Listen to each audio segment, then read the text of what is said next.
Hello the internet, welcome back. We finally have the patch notes for the summer event. So let's talk a little bit about what's going on with that. They posted on Twitter a bit ago, and I was like, alright, let's see if there's anything new. Not much outside of what was announced already on the stream itself, but it's fine. You guys already also have both banners with their starting times on the website, and I have updated the website because the asset tier list needed a new T0, right? It needed a new OP tier because Miss Marcy is providing the biggest power creep we've seen in the game in the last 3.5 years. Absolutely, absolutely. Now, that said, let's jump directly into the patches themselves, see what's going on, and we'll read them in-game instead of the website, which is not that great. A two-part. Why is it two-part? There wasn't that many things. No, it's fine. So, usual maintenance times. For me, it's going to be 11 a.m. We will be streaming this when it drops to be pulling for Cinderella Crystal Wave and testing her live. Also, Arc Ranger Black is going into the ordinary recruits, friendship points, and also the mall. So if you guys were waiting to get her there, now is the time.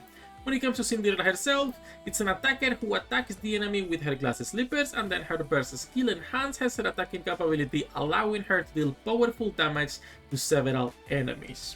And then attacker, obviously machine gun iron premium, we already saw that. It's a 1% banner, so I would recommend you guys do only a multi or two and then just stick it, alright? 1% banners are really harsh, just stick it. I will be going all in, probably. Should you be doing the same? No, don't do that. Then we have Marciana Marine Studio. She will be coming later on July 30, on July 9.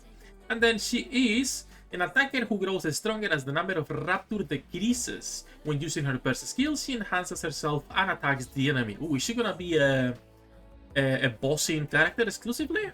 That would be nice. I don't mind her. She looks really good, so hopefully I can use her in multiple pieces of content. She's a 2% banner.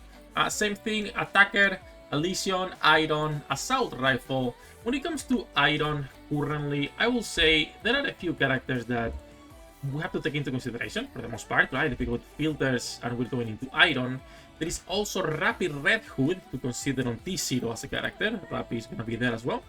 But for attackers themselves, we don't really have that many, so it's nice. As long as they can be at least T2, T1 to be, you know, competitive if you wish to call them that, or just usable. I'm happy, honestly. As long as they can compete Cinderella as a T1 and then Miss Marcy at least with Chisato and Soda, I will be happy with that. But we have to wait and actually test in-game to see what's going on, and the same thing for the rest of the units. I'm also super excited for the journeys, my trickle mindset. For the treasures, for Senti and for Sugar, I wanna build them, but that's coming later. It's not coming on this patch specifically, sadly. That's it. That's for the both banners. We're also getting a rerun for Dorothy Serendipity and also for Elect Boom and Shot. I will be making an updated guide for both of them on how to build them and if it's worth pulling for them or not, but you already know the answer. They are strong characters. I will say Dorothy is probably the best one to be grabbing because you will need her for specific bosses in campaign, mostly only one. And Elec, I would grab her if you care about water content, water weak content, and it is your main element, then 100% you should be grabbing a copy for Elec because it's a fantastic buffer for water. Then we're also going to be getting new costumes, and this is probably what we can use to bait on the thumbnail or the title. We're getting a gacha skin right here. It's only one, so $60. We're getting a costume for Tia, that's $80. And then we're getting a bunch of reruns for Pepper, Jan, Guilty, Maiden, Tove, and Senti. Jeez, that's a lot of skins. So pretty expensive patch if you are buying everything. But obviously, you know, for most people, might not even be needed to buy anything, or just maybe they get a skin, or maybe just the Tia skin, whatever it is. We're also getting the fully boys event story Wave to You, which is going to be this summer event, while Marciana leads her group on a graduation trip. Cinderella and the company set off to look for Hansel and Gretel. Is this going to be our characters for the anniversary itself? I will be happy. Guys, they look so good. Both of them. Like, both of them look so good. I like them a lot. I will be happy if we can get Hansel and Gretel for 4th anniversary. I think Hansel is my favorite. More than Gretel. But that's me, right? I do like her design more. But both of them look really good. Nice beauty marks on both of them as well. As usual, right? As usual. 12 blade shift up with those beauty marks. But yeah, if we can get them for anniversary, I will be happy, not gonna lie. Because they are probably one of my favorite designs in the game currently from the NPC jail characters we have, so that would be cool. We're also going to be getting the event divided into 2 parts for the story, the usual challenge stages, summer event animation. I like we are getting more animations. I would also love some gameplay update and some quality of life, but I like we're getting more animations recently. It's always nice, right? We're also getting a new minigame. The minigame does look interesting, but as usual, I just don't care too much about minigames. I like NIKKE for the rail shooter part, so it's always a pity where we cannot get more actual gameplay itself, but it's what it is. For the archives, we're getting for rest. Then also we're going to be getting the storyline for Waifus, right? So it's going to be getting into the normal timeline. Then we're getting a 14-day login event with advanced recruit vouchers. Great, because, well, summer is going to be expensive. Recruit perk event. Oh, okay. This is the cashback system. If you guys remember, the more you pull, the more rewards you get back. Do not cool for that, please. It is literally bait, nothing else. This is only for whales or people who were already willing to pull a lot for that specific unit because of the dupes or whatever it is. But it's not worth it for free-to-play to pull just for these rewards. Never. It is an awful system for that, alright?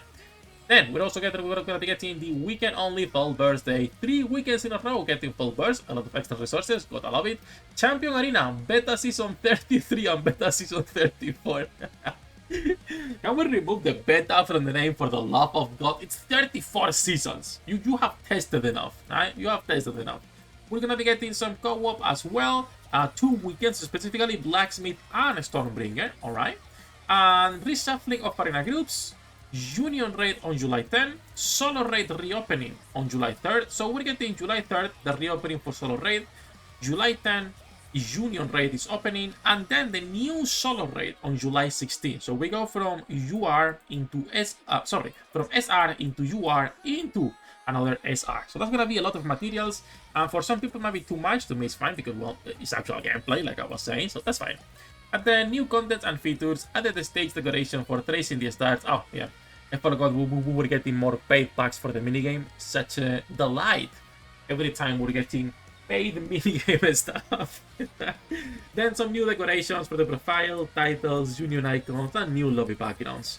All of those, some of them can be found on the tracing the stars, don't care. And then for the commodities is simply what we already talked about, which is the gacha costume for Little Mermaid. We're getting the Sea Lizzy Pass, which is the one for Tia. And then all of the reruns. Where is the Naga Pass? That's the only one that I do not see though. Did we get already the Naga Pass somewhere, boys? And then they just talk simply about, you know, what's available on the Tracing the Stars minigame new pack. All of the songs you guys can buy on the new pack if you're interested in that. Personally, not even bothering with that. And then optimization that will be revealed the day of the patch itself. When it comes to Naga, is the patch already out? Or no, mission pass, how long for this one to go away? Okay, 1 day. So tomorrow we should be able to get the new pass for Naga in here. I'm buying that because, brother, she looks so fine. Like the Naga skin and the Tia ones both look really good.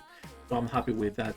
Outside of that, I think I'll probably buy as well the Little Mermaid one. I'm a kind of a simp for Little Mermaid. What can I say? Siren is a nice waifu.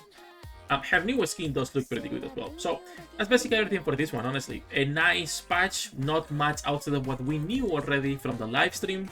Probably a bunch of posts as well for free with the summer event and with the new stuff coming out, which is great because of 1% banner. Well, double 1% banner plus double 2% banner is gonna be rough for most people. We're getting 2 water meta character reruns and 2 new iron units that most likely will be meta. At least Cindy for sure has to be good. A 1% Pilgrim banner cannot really be bad, right? Like there hasn't been a single one since release. Well, we could be talking about some, but for the most part, most of the Pilgrim banners we get are actually really good. So I expect her to be strong. Miss Marcy is the one I'm a little bit more worried about because she has good fan service and I'm like, please don't break her kit.